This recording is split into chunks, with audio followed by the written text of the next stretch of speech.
I remember before we did our sessions, you said, I think, maybe 6 or 7 sessions will be enough for you. And I was shocked because I thought, how can 6 or 7 sessions get me ready for this, race that I was going to run that I was terrified of?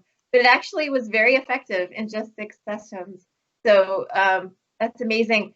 You said you have to be ready. How does somebody know when they're ready for hypnosis and when they're ready for dramatic change in their life? That is a good question. And every time someone calls me, my first question is, are you ready for change? And if they ask me, how would I know if I'm ready for change? Well, number one, if they're looking to get help, that's a good sign right there that they're ready for change. That's number one. Number two, I ask them, are you at the point of torture? Is it anything else in life more important than this right now? If not, and this is the thing that you need to let go and overcome, then you're ready for change. You have to be at point of torture when nothing else matters except letting go of this feeling of discomfort. Wow. So it has to be like your top priority then. Absolutely. And many times when people come to me with a laundry list and I tell them, not a problem, put the one on top, the one that has priority.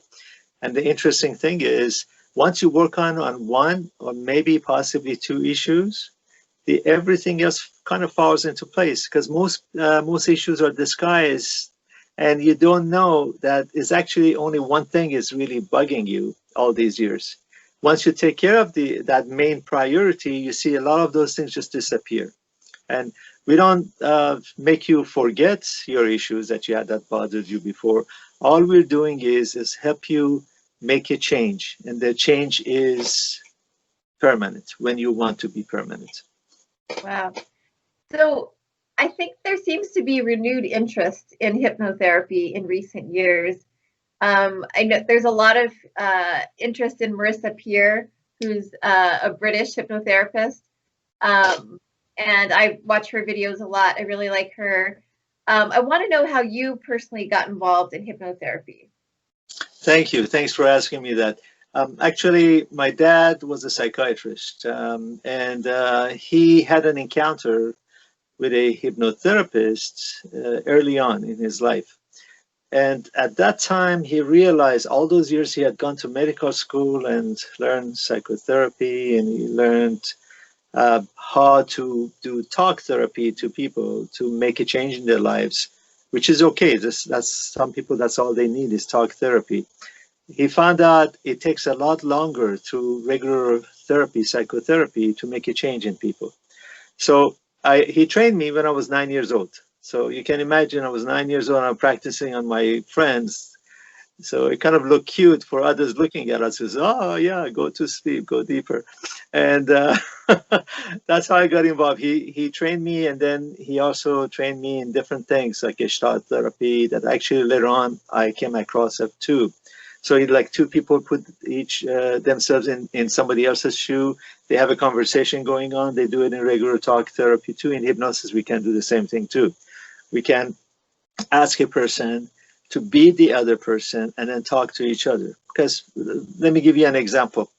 Like someone who has issues with their dad, with their father, and over the years he or she cannot be in a relationship with someone else because always comparing that person with their dad.